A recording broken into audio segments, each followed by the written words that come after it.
예배란 무엇인가? 성경에 가려져 있는, 사방에 숨겨져 있는 놀라운 20가지 예배라는 이 내용 속에 20가지가 어떤 놀라운 비밀이 있는지를 여러분에게 원문을 소개하겠습니다. 요한복음 4장 23절에 우리 주님이 이렇게 말씀합니다. 아버지께서는 이렇게 자기에게 예배하는 자를 찾으시느니라. 예배자를 찾으신다 했습니다. 오늘 여러분들이 그 주인공이 되시길 바랍니다. 성경 말씀은 구약이 이렇게 말씀하고 있습니다. 그 예배자를 찾으실 때 어디서 찾으십니까? 시편 50편 5절에 나의 성도들을 내 앞에 모으라. 성도라 했습니다. 교인이 아닙니다. 성도와 교인은 다릅니다. 교인이라 말은 수십 년 동안 교회 문턱이 닳도록 넘나드는 사람이지만 변화가 하나도 안 된 사람. 성도란 사람은 변화된 사람, 거듭난 사람입니다. 거룩할 성자를 쓰고 있습니다. 여러분, 교인 되기 전에 성도가 되시길 바랍니다. 오늘 성경 말씀은 그러므로 이렇게 말씀합니다. 오늘 시편 50편 5절에 말씀하시기를 나의 성도를 내 앞에 모으라 했습니다. 어디에서? 교회로. 나의 성도를 내 앞에 모으라. 그들은 제사, 예배로 나와 언약한 자들이다. 약속의 관계가, 바로 구원의 관계가 맺어진 사람은 성전 중심의 예배자라는 것입니다.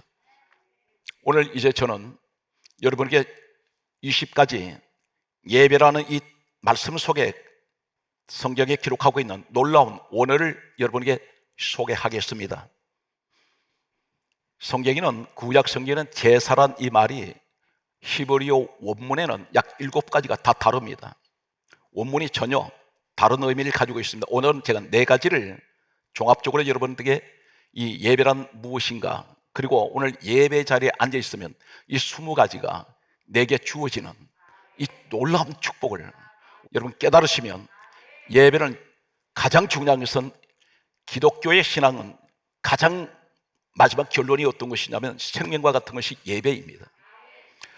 역사에 보게 되면 수많은 순교자들이 있었습니다. 그 순교자들은 무엇 때문에 순교를 했을까요? 목숨을 잃는 자리에서도 그들은 예배를 드렸기 때문입니다. 예배 드리는 것 때문에 그들은 순교자가 되었습니다. 이 땅에 우리가 예배를 드리면 천국에 가서는 예배가 없을까요? 이 땅에 우리가 3가지가 있습니다. 아멘, 할렐루야, 그리고 예배는 천국에 가서도, 계시록에 보게 되면 천국에는 아멘이 있습니다. 할렐루야가 있습니다. 거기서는 예배가 있었습니다. 이 땅에 우리가 예배 드린 것은 바로 천국으로 돌아갔을 때 그것이 또 하나님을 경배하는 그 자리에 우리가 서게 된다는 것입니다. 성경 말씀을 여러분에게 소개하겠습니다. 첫 번째, 출애굽기 12장 27절에 보게 되면 유월절 제사, 이 말이 있습니다. 유월절 제사, 이 제사는 예배인데, 이 제사란 말이 제바허, 히브리어 원문은 제바허입니다. 제바허, 다시 말해서 예배를 말하는데 유월절 예배란 말입니다. 유월절이 어떤 것일까요? 모세 시대 때에 예수님이 이 땅에 오시기 전 약 1500년 전의 사람의 모세입니다. 실존 인물입니다. 세계의 역사가 기록하고 있고 유대 역사가 기록하고 있고 우리가 성경이 가지고 있는 이 모세 시대 때에 하나님께서 노예 생활하던 이스라엘 백성들을 유월절날 양을 죽이시고 그 피를 문설주 문인방에 발랐습니다. 이때 이 사람들 신분은 어떤 신분이냐면 노예들입니다. 애굽이라는 곳에서 하나님이 없는, 애굽이란 이 겁나는 뜻을 가진 애굽에서 노예 생활하고 있었습니다. 그때 하나님께서는 양을 잡아 그 피를 문설주 문인방에 바르라, 그러면서 하시는 말씀이 출애굽기 12장 13절에 말씀하시기를 내가 피를 볼 때 너희를 넘어가리니 재앙이 너희에게 내려 멸하지 아니하리라. 오늘 하나님의 관심은 피에 있습니다. 내가 피를 보면 그 집안 누가 있든지 상관없습니다. 그런데 이 피를 보시면 재앙이 지나가 버린다는 것입니다. 사망 권세가 지나가 버립니다. 그런데 이 유월절을 가리켜 신약에 바울이라는 사람이 있습니다. 이 바울은 셋째 하늘 가지고 올라갔다 내려온 사람입니다. 신약 성경 13권에서 14권 이상을 기록한 사람이 바울로 알려져 있습니다. 그런데 이 사람이 이렇게 고백합니다. 고린도전서 5장 7절에 우리의 유월절 양은 예수 그리스도라 말씀합니다. 다시 말해서 약 1500년 전에 모세를 통해서 이렇게 일어났던 이 유월절 사건은 약 1500년 후에 이 땅에 오신 예수 그리스도를 말씀하고 있습니다. 그렇다면 유월절 제사, 예배, 여기에 제바허, 이 의미는 어떤 것이냐면, 놀랍게도 나는 예수 그리스도를 말미암아, 유월절 양 되시는 예수 그리스도를 말미암아 그분이 십자가에 죽으심으로 나는 죄사함을 받았습니다. 나는 구원받았습니다. 나는 천국 사람이 되었습니다. 하나님은 내 아버지가 되었습니다. 나는 하나님의 자녀가 되었습니다. 그런데 놀랍게도 이 제바흐 6월절 제사, 출애굽기 12장 27절에 말씀하는 6월절 이 제사, 예수 그리스도로 제사하는 사람은, 예배하는 사람은 에스겔 39장 17절에 잔치란 말입니다. 이 잔치가 제바흐입니다. 예수 그리스도 이름으로 예배하는 사람들, 6월절 제사, 제바흐, 이 말씀이 원문에 하나도 틀리지 않게, 단어 하나 틀리지 않게 그대로 옮겨온 내용이 에스겔 39장 17절에 잔치란 말입니다.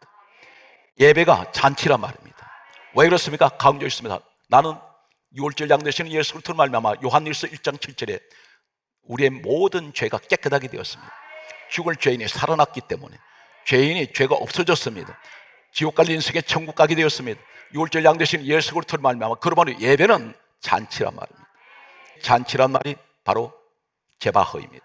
두 번째, 성경 말씀 보게 되면 역대하 24장 14절에 여호와 하나님께 제사를 드리다, 이 드리다 이 말은 원어는 정확하게 이렇게 기록하고 있습니다. 외화 알로트, 이 히브리 원문을 사용하고 있습니다. 여러분들이 원문 지금 공부하는 시간이 아니라 제가 참고로 말씀을 드리고 있습니다. 외화 알로트라는 이 말이 무슨 말이냐면 여호와 하나님께 제사를 드리다, 드리다 이 말이 예배를 드리다. 그분이 누구신가요? 빌립보서 2장 6절에 그분이 이 땅에 오신 하나님 본체 되시는 예수 그리스도입니다. 그분께 내가 예배를 드리다, 드리다 이 말은 외하 알로트, 이 말은 같이 알라라고 이렇게 부르기도 합니다.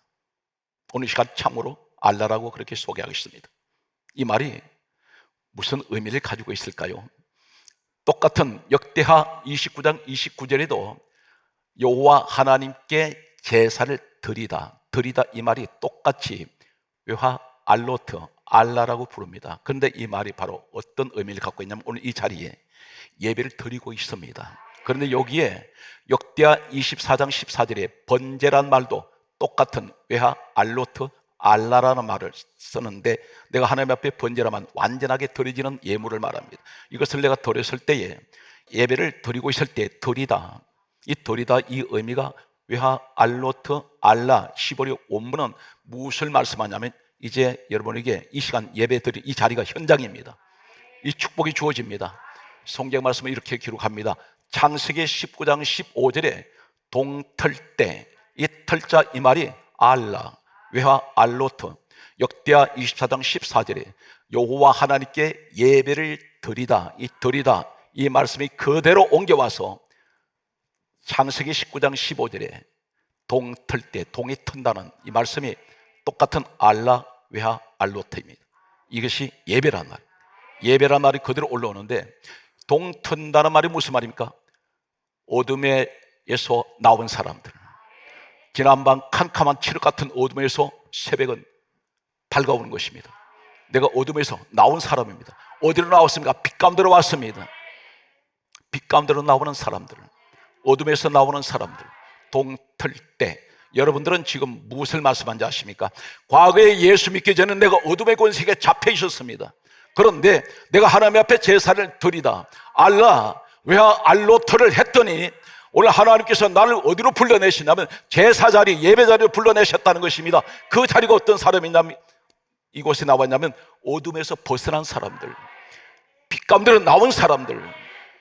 이 사람들이 바로 우리 빛이 누굽니까? 생명의 빛은 예수 그리스도입니다. 이 사람이 이 축복을 예배 자리에 앉는 사람이 받고 있다는 것입니다. 여러분이 축복받고 있습니다. 이 자리는 분명 잔치 자리이며 이 자리는 동이 트는 자리, 내게는 인생의 새벽이 밝아옵니다. 그러므로 성경 말씀은 예수님께서 이렇게 말씀하셨습니다. 누구든지 그리스도 예수 안에 있으면 새로운 피조물이라. 이전 것은 지나갔으니 보라 새 것이 되었도다. 놀라운 일이 일어나고 있습니다. 두 번째, 창세기 40장 10절 말씀에 이렇게 기록하고 있습니다. 포도나무에 꽃이 피고, 이 피구란 말이 역대하 24장 14절에 여호와 하나님께 제사를 드리되, 이 드리다 외화 알로트, 똑같은 히브리 원문을 쓰고 있습니다. 포도나무에 꽃이 폈습니다. 무엇을 말합니까? 전 성경은 요한복음 5장 39절에 예수님 말씀하시기를 이 성경은 내게 대하여 기록한 것이고 내게 대하여 정언하는 것이다. 예수님 이야기라는 것입니다. 요한복음 15장 1절에 그리고 5절에 나는 포도나무요 너희는 가지니. 꽃이 어디서 핍니까? 가지에서 꽃이 핍니다. 이 가지는 포도나무에 붙어 있습니다. 다시 말씀을 드려서 무슨 말입니까? 포도나무에는 꽃이 피고 이 말씀이 꽃이 피었다 이 말씀이 제사란 말입니다. 예배라는 말씀과 똑같습니다. 역대상 24장 14절 강조합니다. 외하 알로트 알라, 이 말씀은 제사 드리다. 오늘 시간 예배 드리니 내 인생에 포도나무 꽃이 핍니다. 이 포도나무 꽃은 가지는 어디 붙어 있습니까? 포도나무에 붙어 있는데 포도나무는 누구신가요? 예수 그리스도를 말씀하고 있습니다. 비유적으로 말씀하신 예수 그리스도께 내가 붙어 있는 사람입니다. 내 인생에는 꽃이 핍니다. 무슨 꽃이 핍니까? 내 가지 되는 내가 포도나무 되시는 예수님께 붙어 있었더니 나는 예수님의 사람입니다. 예수님의 사람인데 무슨 꽃이 핍니까? 구원의 꽃이 폈고 은혜의 꽃이 폈습니다. 축복의 꽃이 피고 천국의 꽃이 피어 있다는 것입니다. 이 축복을 예배를 드리는 사람에게 주어지고 있다는 것입니다. 반대로 예배를 안 드린다면 어떤 것입니까? 이 사람에게는 이 축복하고는 전혀 상관이 없습니다. 예배자에게만, 제사 드리는 사람에게만 이 축복이 주어진다는 것입니다. 그러므로 예배가 얼마나 소중한지 모릅니다. 성경 말씀은 이렇게 기록하고 있습니다. 레위기 16장 9절에 보면 제비 뽑다, 뽑다 이 말이 무슨 말씀이냐면 바로 역대하 24장 14절에 말씀하시는 제사를 드리다, 외하 알로트, 알라, 원문과 똑같은 말씀입니다. 제비 뽑다 무슨 말입니까? 너는 예배자로 뽑힌 사람이야. 뽑아냈다는 것입니다. 너는 구별되었어. 너는 지명된 사람, 너는 선택되어서 제비 뽑다. 이 뽑다란 말이 바로 제사 드리다. 똑같은 히브리어 원문을 쓰고 있습니다. 여러분, 이 놀라운 축복을 예배 자리에서 이 예배자가 받는 축복입니다. 잔치가 있습니다. 할렐루야. 그리고 꽃이 피었습니다. 오늘 이 사실을 믿는 여러분 되시기 바랍니다. 그럼 나는 뽑힌 사람이라는 것입니다. 천국 아무나 가는 것이 아닙니다. 반드시 에베소서 1장 4절에 예수를 믿어야 합니다. 예수 믿는다는 것은 다 믿은 것 같습니까? 누구에게나 다 문은 열려 있습니다. 그러나 다는 아니라는 사실입니다. 구원받은 사람은 따로 있습니다. 바로 여러분이 그 선택자입니다. 성경 말씀은 계속해서 이렇게 기록하고 있습니다. 신명기 28장 43절 말씀에 보게 되면 성경 말씀은 이렇게 기록하고 있습니다. 점점 높아지다. 점점 높아지다. 이 높아지다 이 말이 역대하 24장 14절에 여호와께 제사를 드리다. 외화 알로트, 원문에 알라라고 하는 이 원문 내용과 높아지다 이 말씀이 똑같은 원문을 사용하고 있습니다. 예배를 드리면 하나님 자꾸 높이세요. 예배를 드리는 사람 점점 높아지다. 오늘 하나님의 축복이 여러분과 함께 하시기 바랍니다. 계속되는 말씀을 여러분에게 소개합니다. 놀라운 말씀은 열왕기하 2장 11절 말씀을 보게 되면 하늘이라는 말씀이 있습니다. 엘리야가 하늘로 올라갑니다. 그런데 이게 하늘로 올라가다, 이 하늘이라는 말이 바로 역대하 24장 14절에 말씀하시는 여호와께 제사를 드리다. 이 드리다 외하 알로트, 알라, 이 말이 하늘이라는 뜻입니다. 원문은 똑같이 그렇게 기록합니다. 무슨 말입니까? 하나님 앞에 예배를 드리는 사람이 바로 어떤 사람입니까? 하늘로 올라갈 사람입니다. 천국으로 돌아갈 사람들입니다. 이 사람들이 예배를 드린다는 것입니다. 예배는 아무나 드린 것 같지가 않습니다. 내가 하나님께 예배를 드리는 것은 나는 하늘로 올라갈 사람. 그래서 하늘이란 이 단어가, 이 말씀이 왜 알로트, 알라입니다. 제사 드리다. 오늘 사랑하는 성도 여러분, 이 축복을 누리고 있는 것 실감하시기 바랍니다. 계속되는 말씀을 소개하겠습니다. 역대상 26장 16절에 큰 길로 통하다입니다. 길이 누구신가요? 성경 말씀은 이렇게 기록합니다. 요한복음 14장 6절에 예수님께서 말씀하시기를 내가 곧 길이요 진리요 생명이니 나로 말미암지 않고는 아버지께로 올 자가 없다. 길이 통한다는 것입니다. 길 되시는 예수 그리스도, 생명의 길, 구원의 길, 축복의 길, 천국 길로 통하는 이 길이 바로 예배자가 이 길에 서 있습니다. 하나님과 주님과 통하는 사람, 그 길에 서 있는 사람, 바로 이것이 예배자의 자리라는 것입니다. 놀라운 사건입니다. 성경 말씀을 계속해서 여러분에게 소개합니다. 시편 30편 3절에 보게 되면 내 영혼을 서울에서 끌어내어 무덤으로 내려가지 아니하게 하였나이다. 이 서울이란 말은 지옥입니다. 지옥에서 끌어낸 사람, 이 끌어내어, 이 말씀이 내 영혼을 서울에서 끌어내어, 내 영혼을 지옥에서 끌어내었다는 말이 제사드리다. 역대하 24장 14절에 외하 알로트, 알라라는 원문을 똑같이 끌어내어, 이 말씀이 똑같은 말씀입니다. 다시 말해서 나는 하나님께서 지옥에서 끌어낸 사람입니다. 지옥 갈 인생을 끌어내었다. 그 자리가 바로 예배자의 자리라는 것입니다. 그러므로 예배라는 것은 단순한 하나님께만 영광을 돌리는 이 예배, 이 차원을 넘어서서 당연히 모든 결론은 하나님께 예배드리고 영광 돌립니다. 그런데 구체적으로 20가지가 이 내용 속에 있다는 사실입니다. 오늘 여러분이 그 주인공의 자리에 서 있다는 것입니다. 계속된 말씀을 들으시기 바랍니다. 시편 47편 9절 말씀은 이렇게 기록을 하고 있습니다. 하나님께서 높임을 받으시리로다. 예배는 높임을 받으십니다. 누가? 하나님께서. 우리가 예배 자리에 선다는 것은 하나님 영광 받으세요. 예배 자리에 참석하는 자체가 하나님께서 높임 받으십니다. 우리의 왕 되시는 예수, 사랑하는 성도 여러분, 예배를 무시하는 사람들이 있습니다. 그러면서 입으로 늘 떠들어댑니다. 나는 하나님 영광 돌리는 사람이라고. 성경적으로 맞지 않습니다. 행함이 없는 믿음 죽었습니다. 반드시 하나님 영광 돌리는 사람은 예배를 생명같이 여깁니다. 예배 속에 이 20가지가 다 들어있기 때문입니다. 예배 한 번 드리면 20가지가 다 주어집니다. 하나님께서 높임을 받으시리로다. 시편 97편 9절 말씀은 또 이렇게 기록하고 있습니다. 우리 여호와 하나님은 모든 신들 위에 계시나이다. 왕 중 왕, 우주 만물의 주인 되시는 전능하신 하나님, 놀라우신 역사, 바로 이 고백이 예배자에게 있다는 것입니다. 예배의 자리는 하나님은 높으심을 받으시고 모든 신들 가운데 위에 계십니다. 우리 하나님 같은 분이 안 계시다는 것입니다. 이것이 바로 예배자의 자리에서 제사를 드리는 그 사람에게 주시는 축복입니다. 성경 말씀은 계속해서 이렇게 말씀하고 있습니다. 잠언 31장 29절의 말씀을 보게 되면 모든 여자들보다 뛰어나다.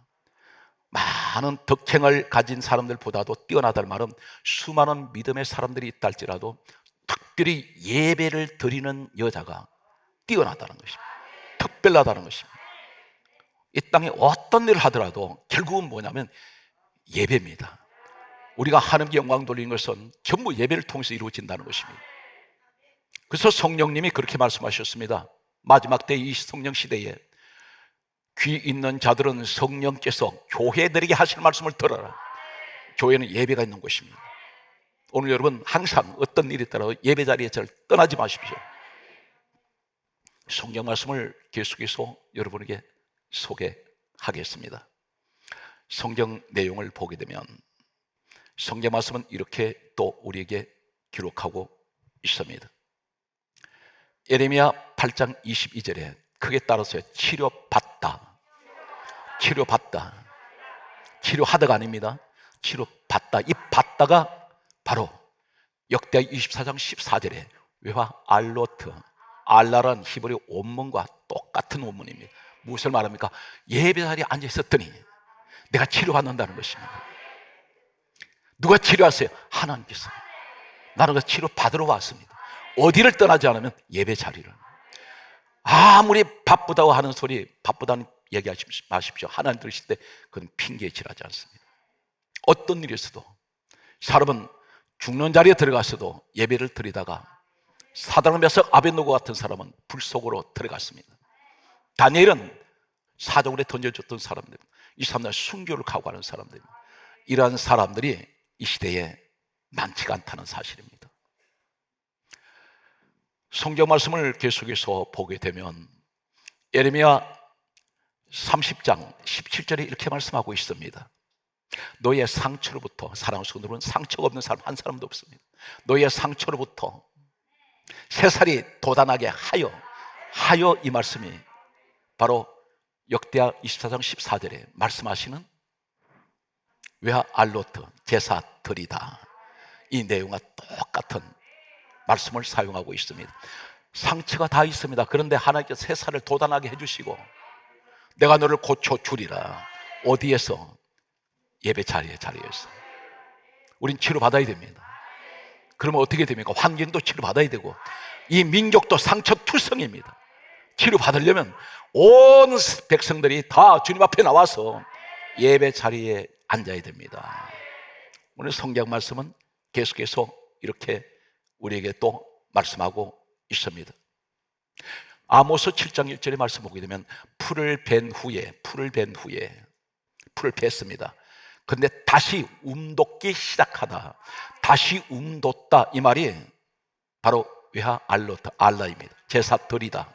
이 드리다의 의미가 히브리어 원문이 똑같은데 이 내용이 무슨 말입니까? 풀을 뱄다는 것은 무엇을 의미합니까? 풀을 뱄을 때 죽어버린 풀이 있습니다.